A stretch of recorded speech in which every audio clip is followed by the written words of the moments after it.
Lama was different from his father, Dulru. He was the seventh seed of An. But Lama was not descended from rulers. And like the royal palace, troubles on Nibiru were ever more plentiful. Sages and scholars eventually came to a solution. Gold, gold, they shouted.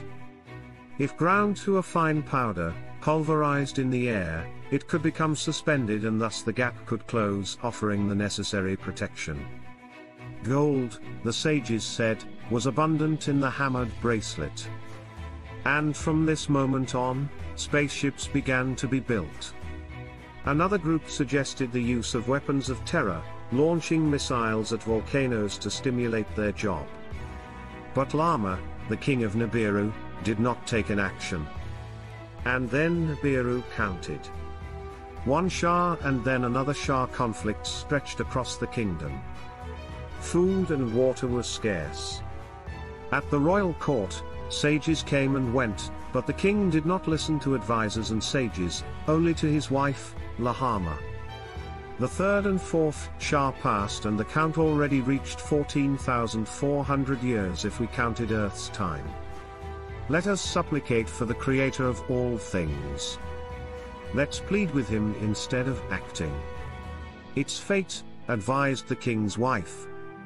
But the people, the sages and the advisors were desperate. Something needed to be done.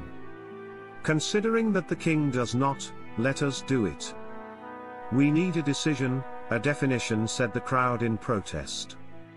And it was a prince who first touched the weapons. From within the royal court a rebellion broke out. He announced that a new time had arrived and urged others to follow him. The prince's name was Alalu. Lama shall no longer be the king. From now on I will be. Let's attack the king. Let's make him leave the throne. The princes followed, and a chase began inside the palace. Finally, at the tower, Alalu found Lama and faced him in a battle in which only one of the two would be alive. The warrior Alalu won and proclaimed himself the king, beyond any advisor or law. Alalu is now the new king. Alalu was not wrong and a new time had begun. And it wasn't a good time. The issue was clear. Lama was at least an adopted son of one of the generations of An. Nevertheless, what about Alalu? Who was Alalu? He was neither legitimate heir nor the firstborn, but he defended himself by arguing he had the royal seed. Alalu was called to explain it to the 7 who judges. And then there was the big reveal.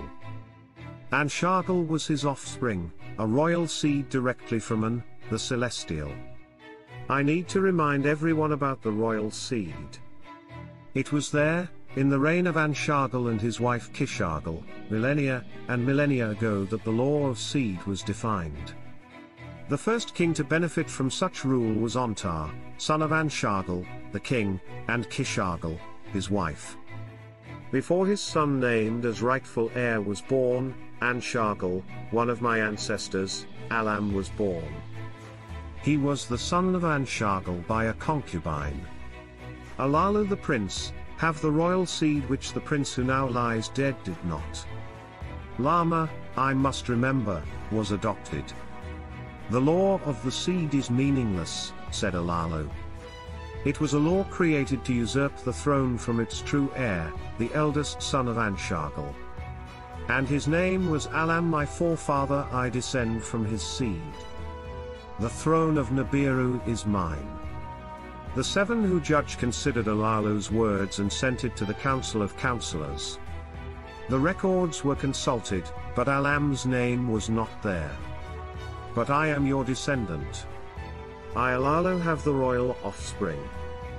You see that the law of succession was replaced by the law of the seed, created to deprive the true heir of royalty. And the counselors bade Alalu swear life and death, from his words. And so Alalu was named king of Nibiru. All other important positions were called to communicate the decision. And it was a prince who objected.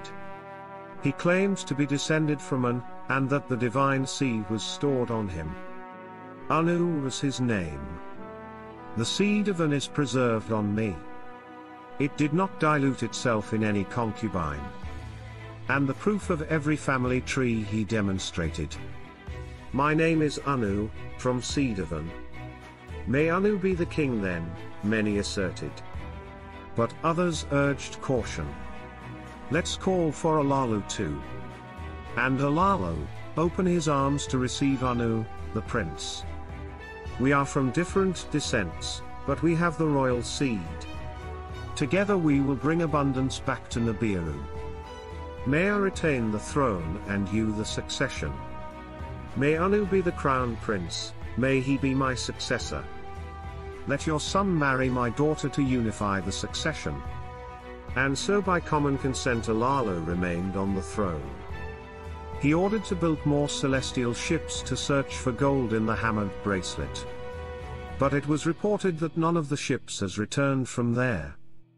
Then, hurl the weapons of terror, that Nibiru's bowels may open, and the volcanoes stir, he commanded.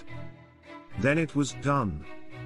Mountains swayed, valleys shuddered, but the rain refused to fall and the winds gusted. In the royal palace Anu was treated as a servant of Alalu, and not as a prince, as was his due. And in cities, the people of Nibiru no longer worshipped their king. Instead of relief, Alalu brought only misery. And yet, on the throne he remained. It was when, in the 9th Shah, Anu presented confrontation to Alalu. The challenge was a combat, completely unarmed. That's when Alalu bend his knees and fall to the ground. Alalu was defeated in combat. And by acclamation Anu was proclaimed the new king, and escorted to the palace. Alalu, however, did not return. He feared his death, his fate and the fate of his predecessor, whose executioner he had been.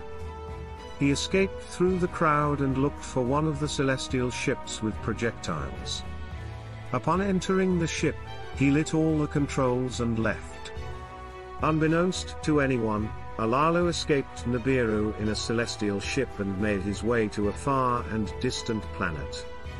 On Nibiru exile was certain and his death likely. And then, high above, in the safety of his celestial ship, Alalu watched the planet Nibiru. It was a gigantic sphere suspended in the void. The fire of eruptions, even if more tenuous, flickered, offering an exuberant glow. The radiance of its mighty fullness was the beauty of the skies of other worlds. Like an eagle, Alalu scanned the skies, admiring the beauty of the planet that gave him life.